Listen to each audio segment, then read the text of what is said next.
Anyway, me the pan. They might feel no bad. You're fucking. You're me One of the best, top of the best. Type of scanner, pass now kwana. Banongo da pizza, paurema banana. Asikana uchinge, pamuda mashanana. Dopa no uskwa, na. Paskana we maza no kita koma na tutu. Parkuda kutunga ni zafan kaskushu. Parkuda kutitambise sufan kabutsu. Genga taramba kanisusu. Paskana we maza ne varda koma na tutu.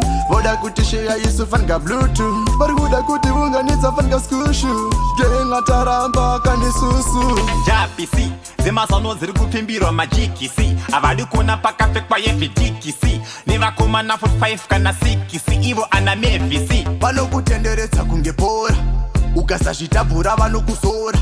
Mari yako yese vanotoitora, vobva vakusiya wakuona hora.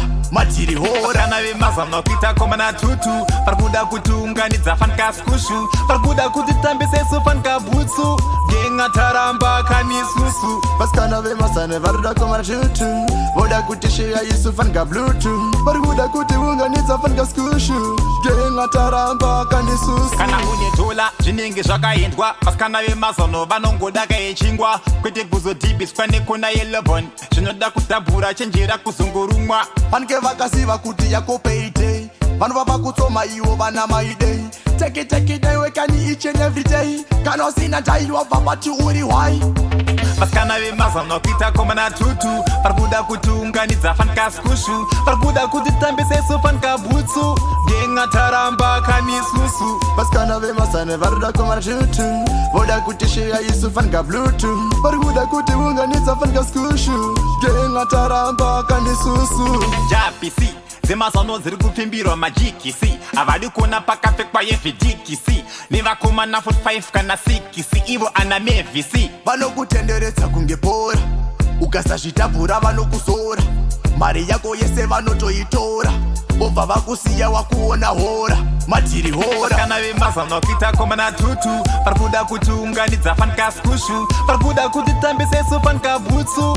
Genga taramba kanisusu. Paskana vemasane varida koma na tutu. Voda kutishiya yisufan ka bluetooth. Parikuda kutiunganidza fan kaskushu. Genga taramba kanisusu. Kana unetola zvinenge zvakaendwa. Paskana vemazono vanongoda kaechingwa. Kwete kuzodhibhiswa nekona yelebon. Zvinoda kudhabhura chenjera kuzongorumwa. Panke vakasiva kuti yako payday. Vanhu vava kutsoma ivo vana maidei. Take it day wekani each and every day. Kana usina dai wabva pati uri why. Paskana vemaza nokuita koma na tutu. Parikuda kutiunganidza fan kaskushu. Parikuda kutitambise sufan kabutsu. Genga taramba kanisusu. Paskana vemasane varida koma na tutu. Voda kutishiya yisufan ka bluetooth. Parikuda kutiunganidza fan kaskushu. Genga taramba kanisusu. Paskana vemaza nokuita koma na tutu. Parikuda kutiunganidza fan kaskushu. Parikuda kutitambise sufan kabutsu. Genga taramba kanisusu. Paskana vemasane varida koma na tutu. Voda kutishiya yisufan ka bluetooth. Parikuda kutiunganidza fan kaskushu. Genga taramba kanisusu.